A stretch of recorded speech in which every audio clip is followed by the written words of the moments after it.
Hello, je suis ravie de te retrouver pour un nouvel épisode de podcast.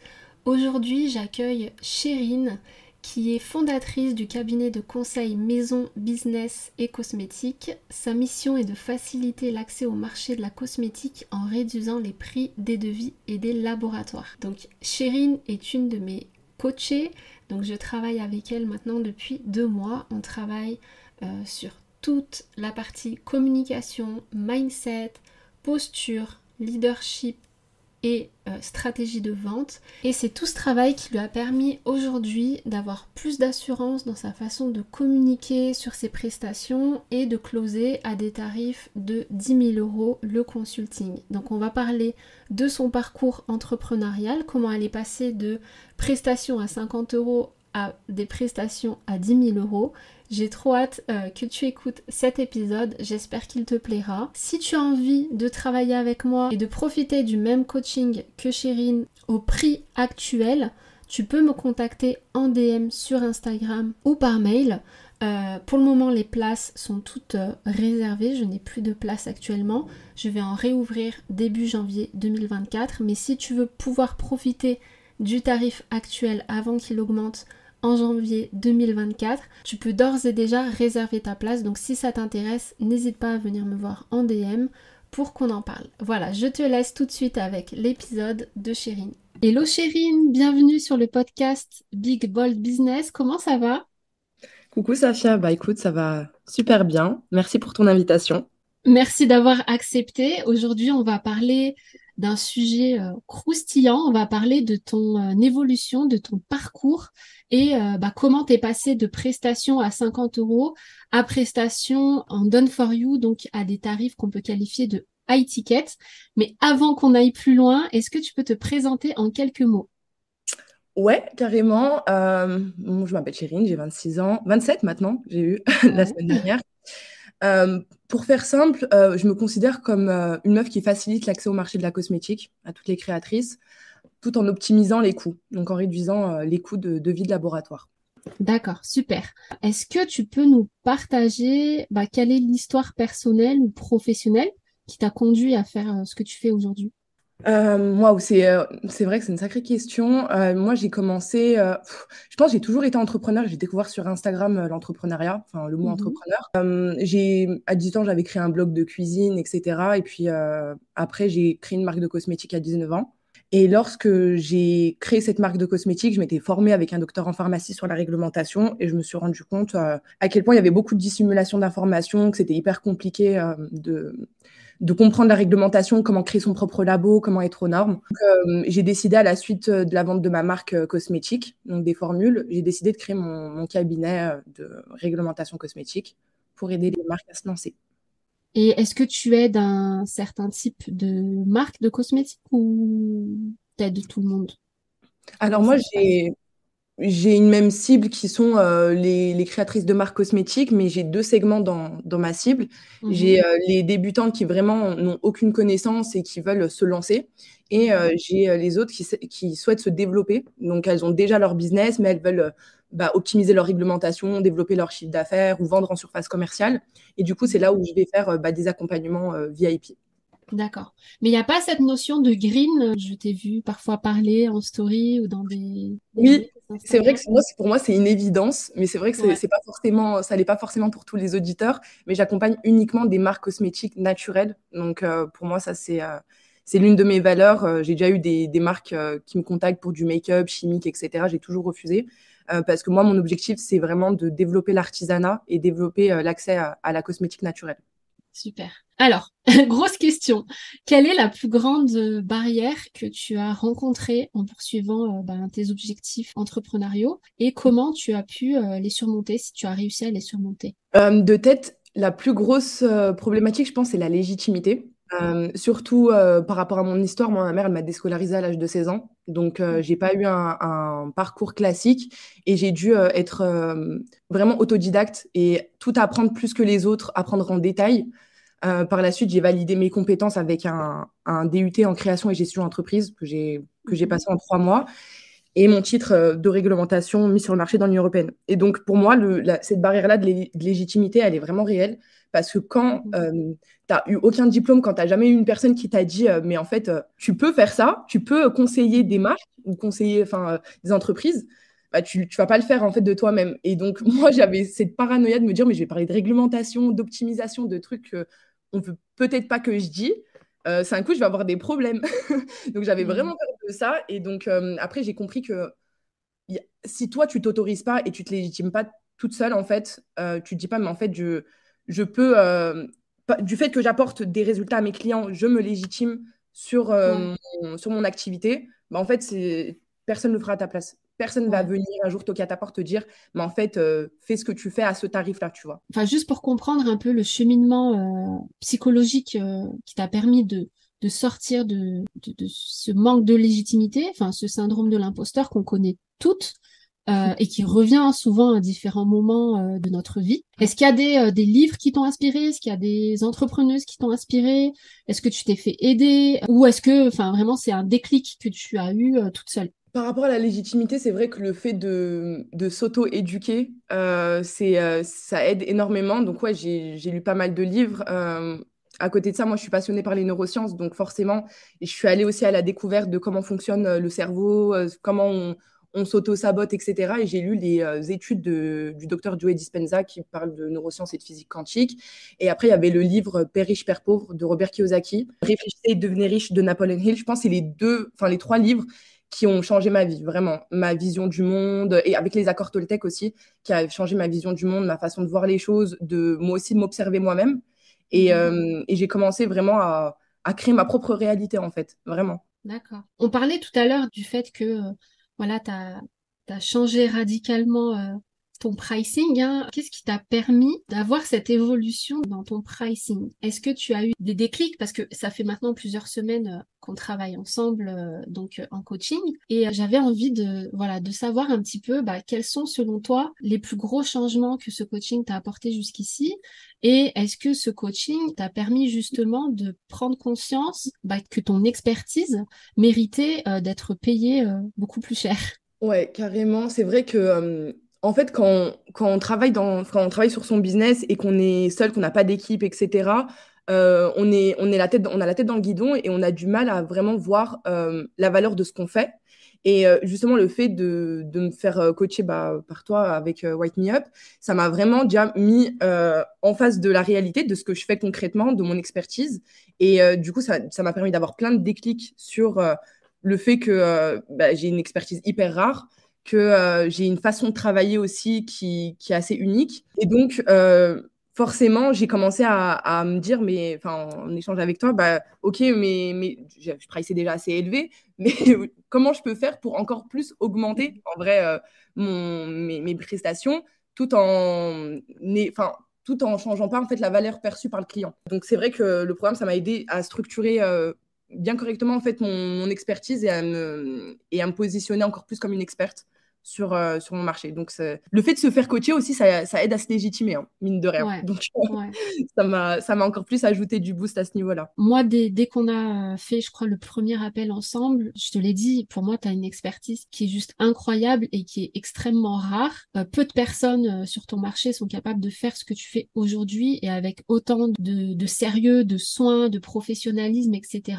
Et du coup, voilà, pour moi, c'était vraiment très important de réussir à te faire prendre conscience de ça. Parce que je sais qu'aussi, alors là, je vais peut-être un petit peu m'avancer parce que on se connaît depuis peu, mais je sais que donc tu t'appelles Chérine, un prénom à connotation maghrébine, que tu n'es pas blonde aux yeux bleus, n'est-ce pas? Et puis que tu as aussi une histoire personnelle peut-être assez compliquée. Du coup, forcément, tous ces éléments-là viennent aggraver, entre guillemets, un sentiment d'illégitimité que tu pouvais avoir. Et donc, c'était vraiment important pour moi voilà, que tu prennes conscience de la valeur que tu apportes sur ton marché, de la valeur que tu apportes à tes clientes et que tu oses enfin pricer à un tarif que tu mérites, hein, c'est pas du vol, hein, on est clair sur ça. Ce que j'avais envie de dire, c'est est-ce que tu avais déjà cette croyance en fait au fond de toi où tu te disais déjà, je sais que ce que je fais, c'est incroyable et que je mérite d'être davantage valorisée sur mon marché? Ou est-ce que c'est quelque chose que dont tu as pris conscience au fur et à mesure du travail qu'on a fait ensemble? C'est vrai que j'avais déjà quand même pas mal conscience de ce que j'apportais, mais Mhm. pas de la façon où toi tu me l'as amené en fait. C'est que moi je voyais juste bah, j'apporte des résultats et je suis l'une des seules sur le marché à apporter des résultats comme ça, parce qu'aujourd'hui bah, je suis la seule sur le marché à réduire les devis à moins de 80%, parce que j'ai fait mon Mhm. analyse de 2022 de 2023 et j'ai optimisé. Le minimum, c'était moins 50 et ça va jusqu'à moins 80% sur les devis. Donc, il n'y a personne Mhm. aujourd'hui qui fait ça. Et il y a personne qui simplifie, qui donne vraiment un plan et les contacts pour démarrer Mhm. sa marque de cosmétiques.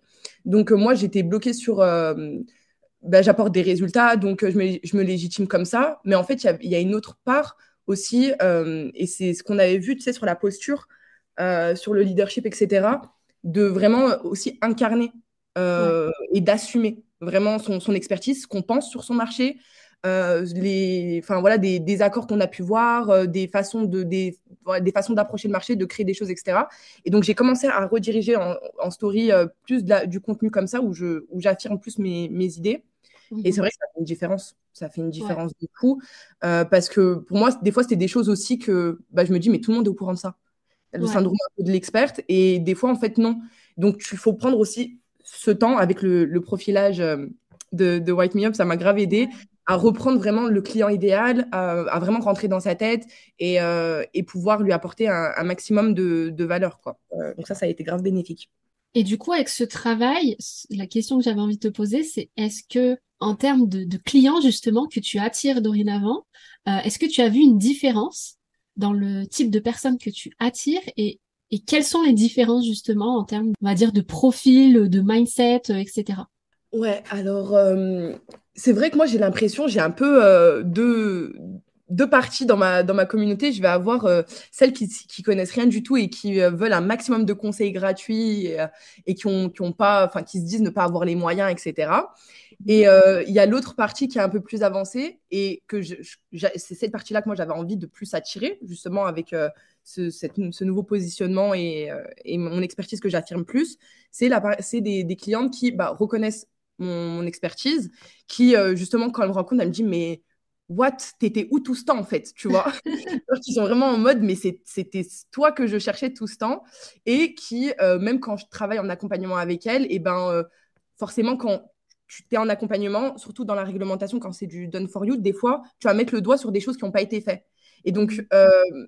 le fait que ta cliente te dit, mais en fait, rajoute-moi cette prestation-là ou fais-moi ça en plus, je te fais un virement et tout, alors qu'elle a déjà pris un accompagnement qu'elle a avec toi, bah, je trouve ça trop bien en fait, parce que je me dis, elle reconnaît vraiment Mhm. ma valeur, mon travail, les résultats que je lui apporte. Et donc, nous, c'est des clientes comme ça qu'on veut, quoi. Ouais. Donc, forcément, le travail que je continue de faire, d'ailleurs, à travers ton programme, bah, ça m'aide à bien, euh, à bien attirer en fait la bonne cible, même si l'autre partie, je les aime beaucoup. Oui. Et c'est un autre type de besoin. Et du coup, bah, après, ces personnes-là, je les redirige généralement vers mon programme. Je ne fais pas d'accompagnement one-one parce Mhm. qu'elles sont pas assez matures pour être dans Mhm. un accompagnement one-one done for you, quoi. Du coup, avec le recul que tu as maintenant, est-ce que tu penses qu'il est plus difficile de vendre du consulting, enfin des prestations high ticket, que d'autres types d'offres? Est-ce que tu as eu l'impression que c'était plus difficile pour toi de vendre plus cher ou pas? Alors en fait, c'est marrant que tu me poses cette question parce que déjà, moi, j'ai toujours su que je ferais des choses genre un peu haut de gamme, luxe, Mhm. etc. Je pense que les personnes qui sont dans ce domaine-là, elles ont déjà un attrait pour la qualité, le service, tu vois, le haut de gamme, l'expérience client. Et ce qui s'est passé, moi, c'est que j'ai jamais travaillé de ma vie en tant que salarié, enfin, juste 2 fois 2 mois dans des Mhm. entreprises. Et la première fois, c'était, je vendais des panneaux photovoltaïques. Et en fait, ce qui s'est passé, c'est que je vendais plus que la plupart des personnes qui étaient là depuis des années. Et je me rappellerai toute ma vie, c'était un cabinet juif.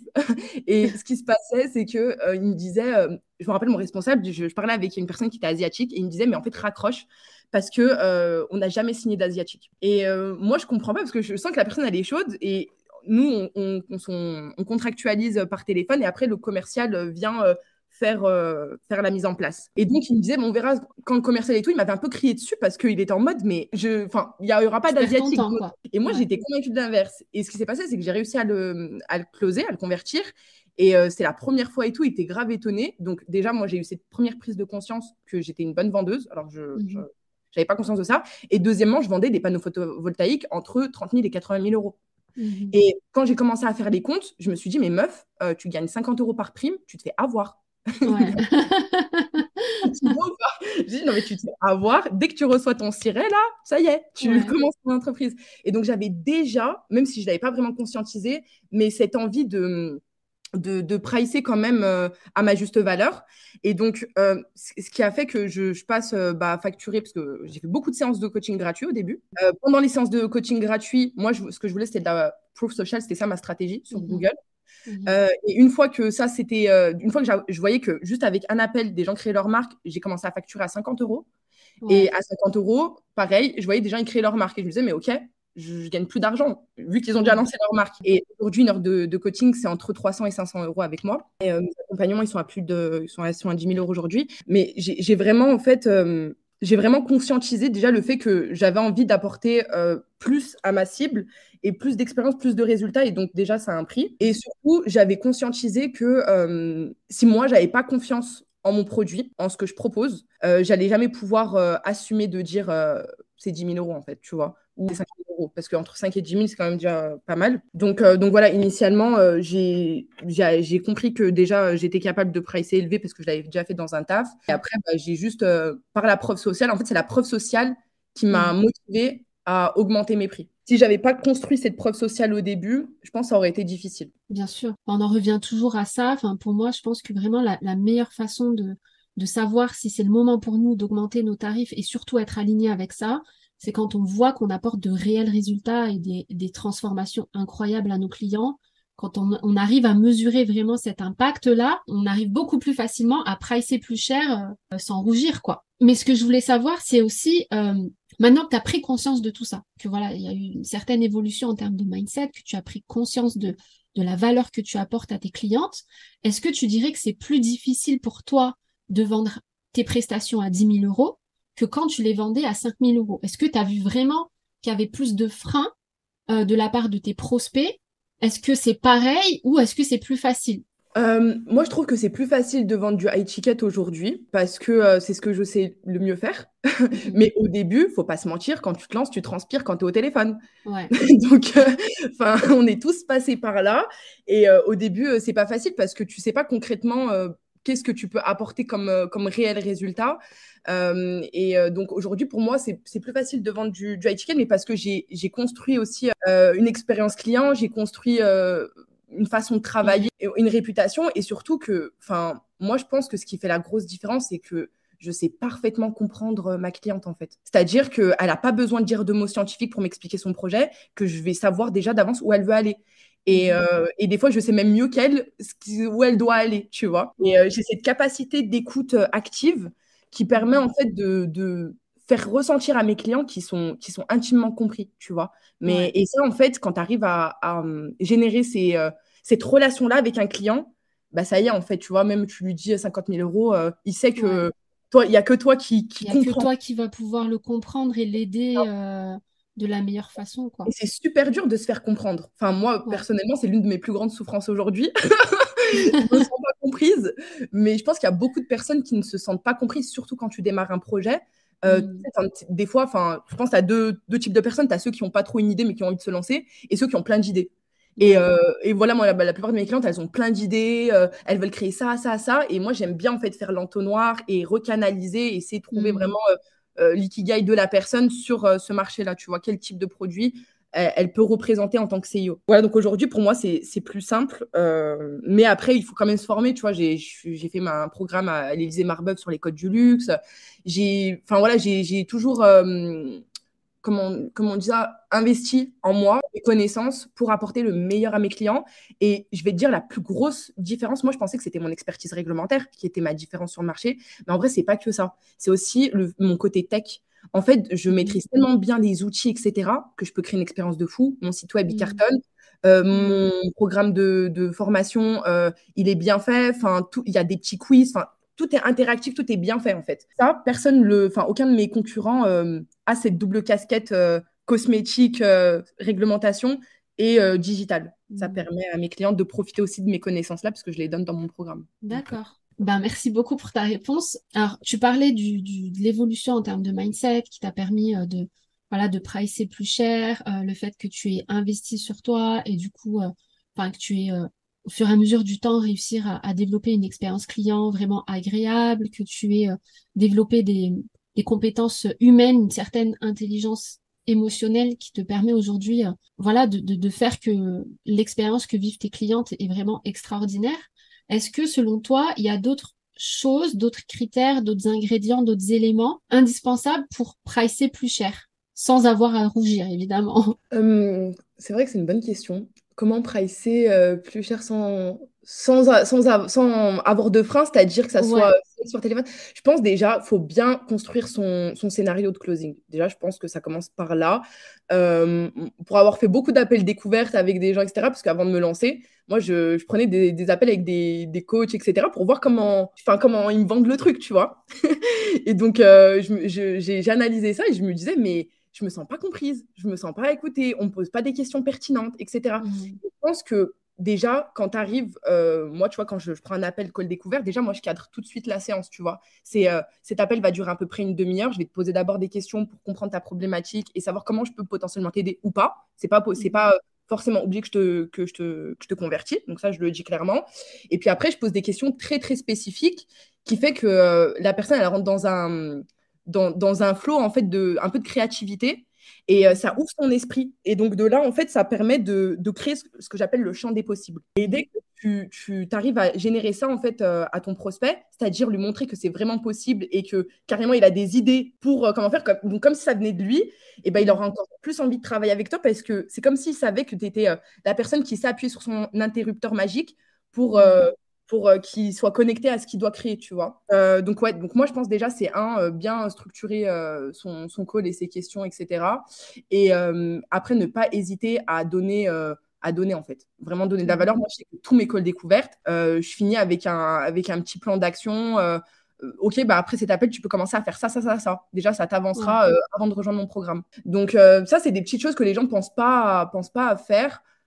Et après, l'expérience client digitale, hein, donc faire un onboarding. Et Mhm. après, en fonction de ta thématique, plus tu es niché, plus tu dois être proche de ton client. Donc, je sais pas, envoyer une petite lettre, etc.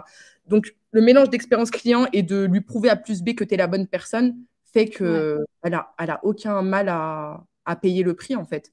Et ceux qui Ouais. n'ont pas les moyens te diront, bah écoute, je vais économiser, je reviendrai l'année prochaine, tu vois. Clairement, je suis complètement d'accord avec toi. Quand tu arrives à créer cette connexion avec ton prospect, lui faire prendre conscience que tu es vraiment la meilleure personne pour l'accompagner, parce que tu as l'expertise et parce que tu as, comment dire, en termes de personnalité, il y a un truc qui se passe, tu vois, entre les deux, quoi. Il y a vraiment, tu sais, comme en amitié presque, hein, quand tu rencontres quelqu'un pour la première Mm. fois, où tu as le feeling, ou tu l'as pas, tu vois, mais c'est pas quelque chose que tu peux faker, tu peux pas faire semblant.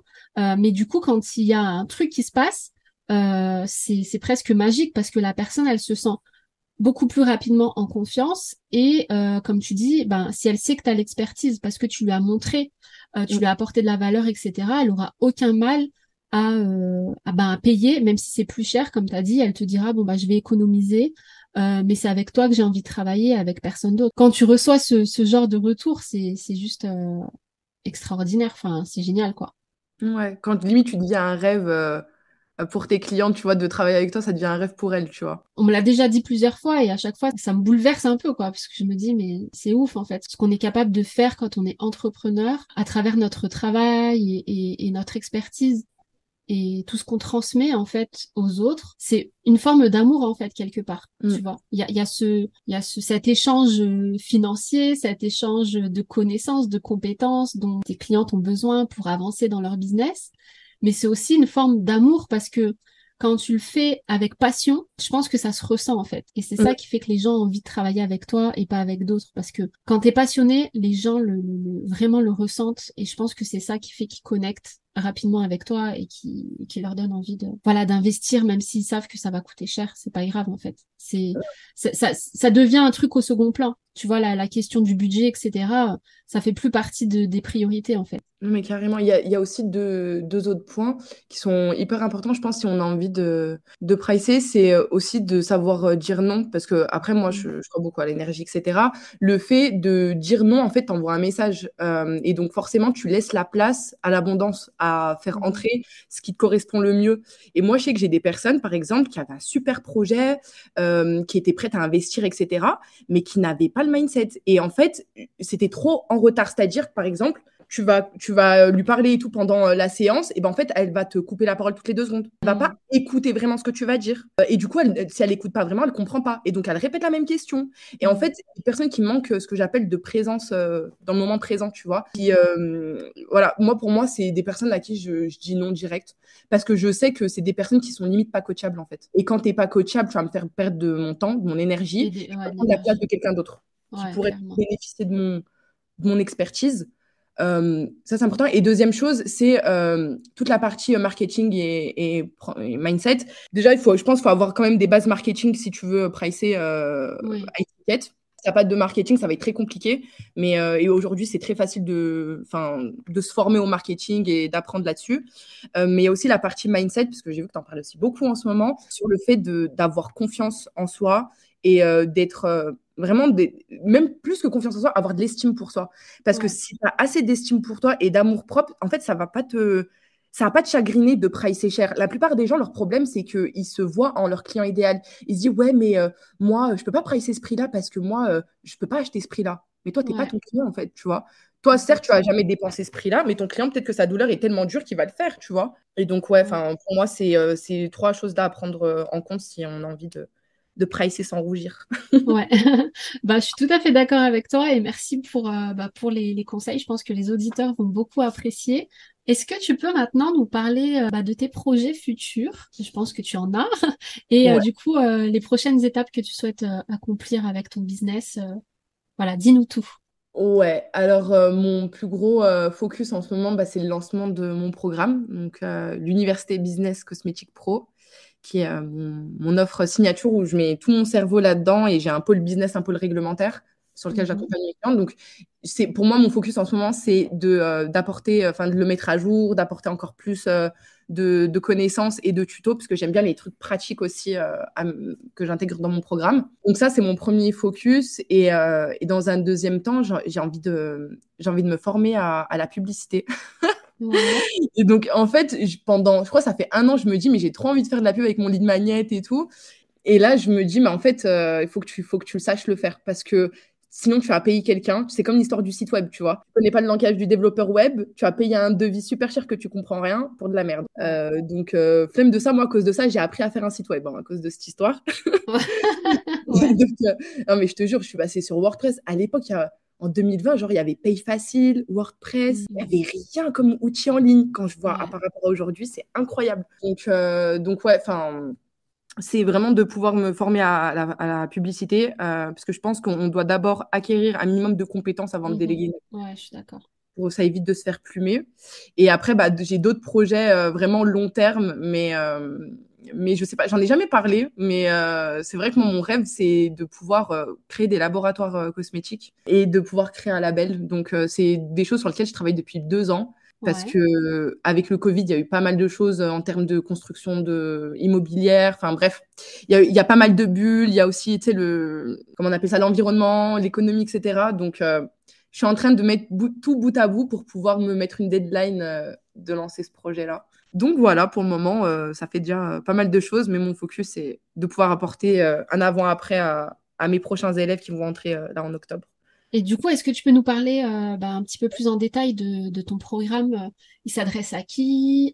C'est pourquoi? Enfin voilà, quelle est la transformation en fait qu'on obtient lorsqu'on sort de ce programme? Ouais, alors c'est destiné à toutes celles en fait qui ont une idée de création de marque cosmétique, que ça soit en sous-traitance en laboratoire, donc travailler avec un labo, ou créer son propre labo.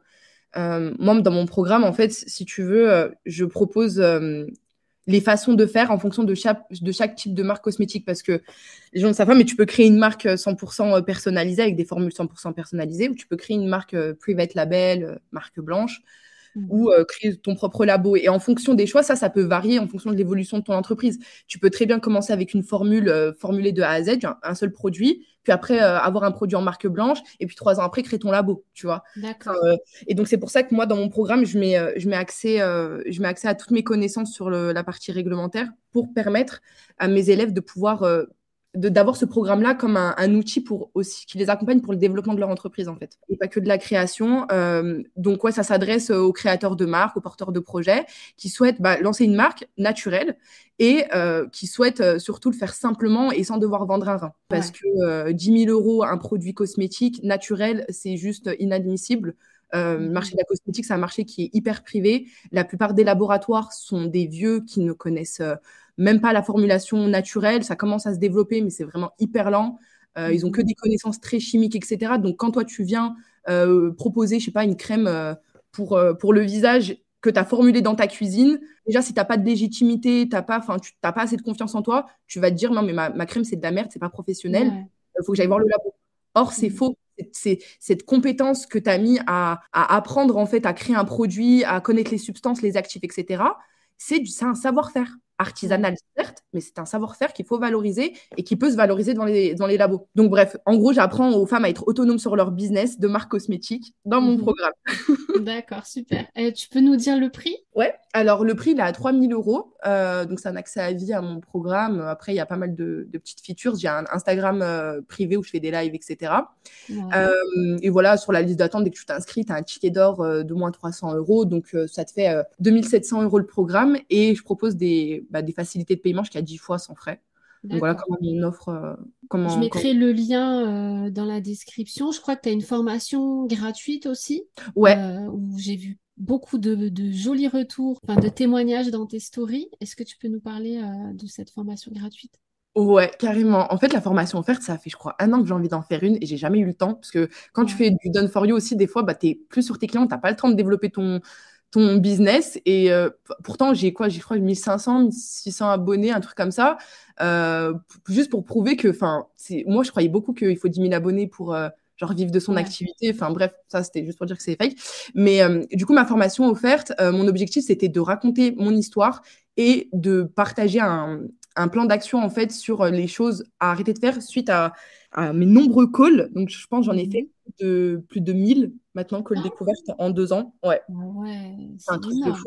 Parce que moi, en une journée, j'enchaîne 6, 7, voire 8 calls. Ouais, j'ai des journées dédiées pour ça. Et donc, j'ai eu grave des retours déjà sur 2 aspects. Je l'ai posté je crois que je l'ai mis en ligne il y a 2 semaines. J'ai déjà 100 personnes qui l'ont téléchargé. J'étais choquée. Et en fait, le fait déjà de raconter mon histoire, parce que j'ai jamais pu prendre le temps d'expliquer que j'ai créé ma marque de cosmétiques, que je l'ai revendue, comment je me suis formée, comment j'ai créé Maison Business et Cosmétiques, pourquoi je l'ai créé. Et donc, j'explique toute cette partie-là. Et puis aussi, j'explique les choses qui sont un résumé des calls que j'ai faits, mais des pires actions sur lesquelles les marques, quand elles se lancent, se focus, alors qu'elles devraient archi pas se focus dessus. Comme tu vois, créer son site web, créer son logo, développer d'abord le produit alors que tu n'as pas ton marketing. Enfin, voilà, des trucs que, pour nous, aujourd'hui, c'est une évidence, mais que pour Les personnes qui débutent. ouais, et qui créent une marque de cosmétiques, c'est différent de la prestation en ligne, c'est autre chose. Donc, c'est des personnes qui ont vraiment pas des connaissances sur l'entrepreneuriat, qui n'ont pas de connaissances sur le juridique, sur le marketing, etc. Donc, le fait de leur dire, non, mais attends, arrête de te concentrer sur ton logo, pas ton logo, le packaging, pas le packaging, c'est pas ça qui va faire que tu vas créer ta marque, en fait. Il y a des focus à avoir et donc, ça permet d'enlever le flou, en fait. Ouais. D'avoir plus de clarté sur la marche à suivre finalement pour créer sa marque de cosmétiques, c'est ça? Exactement, une sorte de prérequis. Et donc, voilà, une formation offerte là, je te donnerai aussi le lien. Et j'ai eu pas Ouais, des bons retours, ouais. je le mettrai sous la description du podcast. Ben, merci beaucoup, Chérine, pour avoir accepté mon invitation et puis surtout pour avoir partagé ton parcours hyper inspirant dans l'entrepreneuriat. Comme je le dis, je le répète encore, tu as une expertise énorme. On n'en parle pas assez et elle n'est pas suffisamment encore, je trouve, mis à sa juste valeur. Donc, j'espère que certaines personnes vont pouvoir se retrouver aussi dans ton parcours, dans l'évolution en termes de mindset que tu as eu et aussi les inspirer peut-être à oser s'affirmer, à oser pricer plus cher parce que une expertise, quand elle est rare et quand elle apporte des vrai résultat au client. Ce n'est pas rendre service finalement à son marché ni à ses clients que de dévaloriser ce qu'on fait en priçant à des prix beaucoup trop bas. Donc voilà, j'espère que ça aura permis d'avoir certains déclics à nos auditeurs et auditrices. Bah, je te dis encore merci, Chérine. Donc Ouais. pour toutes Bah, celles qui merci veulent à toi. pour toutes celles qui veulent retrouver Chérine, je vous mettrai donc tous les liens sous la description du podcast, son compte Instagram si vous voulez aller la voir. Et puis si vous avez un projet de créer votre marque cosmétique green, c'est vraiment la personne à qui s'adresser. Ta formation ouvre quand? Enfin, ton programme ouvre quand? Est-ce que tu as les dates? Ouais, mon programme, il ouvre fin octobre, donc je sais pas encore le 30 ou le 31, on verra au D'accord, feeling. Mais d'accord. fin octobre, il ouvre. Et voilà, et si je peux donner un conseil vraiment à toutes les femmes, essayez d'être factuel dans votre façon de travailler, parce que nous, on est des êtres très émotionnels, nous les femmes. Et des fois, on peut vite s'embrouiller le cerveau à cause de nos émotions. Donc, quand vous arrivez à ce stade-là, rationalisez tout, prenez les choses Mhm. factuellement. C'est ça qui va vous permettre vraiment d'avancer et de ne pas rester dans votre tête. Top. Merci beaucoup, Chérine. Merci à À toi, très Sacha. bientôt. À bientôt. Salut.